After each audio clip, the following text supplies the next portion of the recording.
सर्वांना संक्रांतीच्या खूप खूप शुभेच्छा. तर शुभेच्छा द्यायला थोडा उशीरच झाला आहे, कारण की करणार काय गडबडच अशी होती. संक्रांतीच्या दिवशी ठरलं की गावाला जायचं आहे, म्हणून काय दारामध्ये एक छोटीशी रांगोळी काढून घेतली आणि तयार झाले गावी जाण्यासाठी. गावाला आम्ही एकटेच जाणार नव्हतो, जाऊबाई आणि आम्ही सगळे सोबतच जाणार होतो. अचानक ठरल्यामुळे ना भरपूर गडबड होती. गावी पोहोचलो आणि इथे बघ जातं तर काय, सासूबाई मस्तपैकी गरमागरम खिचडी बनवत होता. संक्रांतीच्या दिवशी होती एकादशी, त्यामुळे सर्वांचाच उपवास होता. त्यानंतर ना जाऊबाईंनी आम्ही ना सुगड्यांचं पूजन करून घेतलं आणि मोठ्या जाऊबाईंनी खूप सारे फुलं आणले होते. मग त्याचे मी काही गजरे बनवून घेतले तिघींसाठी. मस्त असे गजरे बनवले होते आणि आम्ही तिघी छान अशा सुंदर रेडी झालो होतो मंदिरात जाण्यासाठी. आणि ही ना आमची पहिल्यांदाच अशी वेळ होती की आम्ही तिघी सोबत संक्रांतीला आहोत.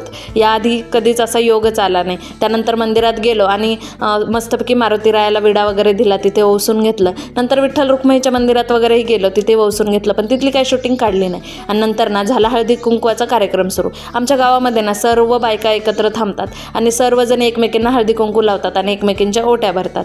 आणि ना अशी माझी पहिल्यांदाच वेळ होती गावाकडे. मी संक्रांतीला होते, 7 वर्ष झाली लग्नाला, पण पहिल्यांदाच अशी संक्रांत मी सेलिब्रेट केली गावी. खूप मजा आली आणि खूप छान